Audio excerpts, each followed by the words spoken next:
বিজেপির সঙ্গে মমতার এই নরম গরমের খেলা, ব্লো হট ব্লো কোল্ডের খেলা কিন্তু দিনের পর দিন স্পষ্ট হচ্ছে, যে কথাটা আমি বা কংগ্রেস আগে বলার চেষ্টা করেছিল। রাজ্যে এসে বিজেপি সভাপতি তৃণমূল নেত্রীকে জোট বার্তা দেওয়া 24 ঘন্টা কাটতে না কাটতেই শনিবার এভাবে বিজেপি তৃণমূল আঁতাতের অভিযোগে সরব হলেন প্রদেশ কংগ্রেস সভাপতি। শুক্রবার উত্তর 24 পরগনার নৈহাটির জনসভা থেকে রাজনাথ সিংহ ইঙ্গিত দেন যে আর্থিক দাবি দেওয়া নিয়ে ইউপিএ সরকারের কাছে দীর্ঘদিন ধরে দরবার করেছেন মমতা বন্দ্যোপাধ্যায়। বিজেপি ক্ষমতায় এলে সেই সব দাবি দেওয়া মেনে নেওয়া হবে। বিজেপি সভাপতির এই বার্তার পরের দিনই আর্থিক প্যাকেজ এবং সারদা তদন্তের প্রসঙ্গ তুলে চাঞ্চল্যকর অভিযোগ করলেন অধীর চৌধুরী।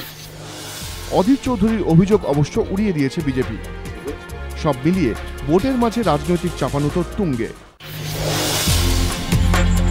দূরদর্শনে নরেন্দ্র মোদীর সাক্ষাৎকার ঘিরে অন্য মাত্রা নিচ্ছে বিতর্ক, আর সেই বিতর্কের আঁচ এবার কংগ্রেস বিজেপি তরজাতে।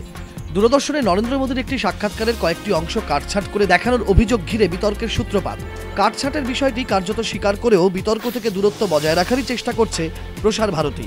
তাদের দাবি, এই বিষয়টি পুরোপুরি দূরদর্শনের সম্পাদকীয় বিভাগের উপর ছেড়ে দেওয়া হয়েছিল, কিন্তু তাতে বিতর্ক বিন্দুমাত্র স্তীমিত হয়নি। এই প্রেক্ষিতেই শনিবার প্রথম সাক্ষাৎকার বিতর্কে মুখ খুললেন নরেন্দ্র মোদী। সমালোচনার সুরে শনিবার টুইট করে তিনি বলেন, দেশের জাতীয় টিভি চ্যানেল পেশাদারি স্বাধীনতা রক্ষা করতে পারছে না, এটা দেখে আমি দুঃখিত। আমরা জরুরি অবস্থার সেই ভয়ানক পরিস্থিতি দেখেছি যখন সংবাদ মাধ্যমের স্বাধীনতা খর্ব করা হয়েছিল।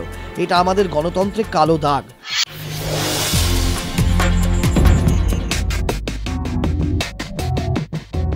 পশ্চিম বন্দর থানা এলাকার শিক লেনে যুবকের রহস্য মৃত্যু। পুলিশ সূত্রে খবর, মৃত যুবকের নাম বিজু সিংহ, বিহারের গয়ার বাসিন্দা।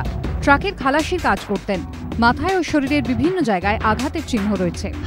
শুক্রবার রাতে শিকলেন এলাকায় একটি ট্রলারের পাশে যুবকের রক্তাক্ত দেহ পড়ে থাকতে দেখেন স্থানীয় বাসিন্দারা। থানায় পুলিশে খবর দেয়।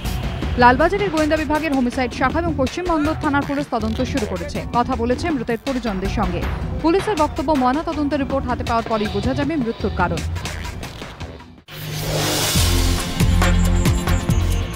শাহরুখ খান এবার পেলেন নতুন ডায়েটিশিয়ান। কে জানেন? আর কেউ নন, দীপিকা পাড়ুকোন। হ্যাঁ, ঠিকই শুনলেন, এই মুহূর্তে শুটিং চলছে হ্যাপি নিউ ইয়ারের। আর শুটিং চলাকালীন শাহরুখের কি খাওয়া উচিত, কি উচিত নয়, সবই ঠিক করে দিচ্ছেন দীপিকা।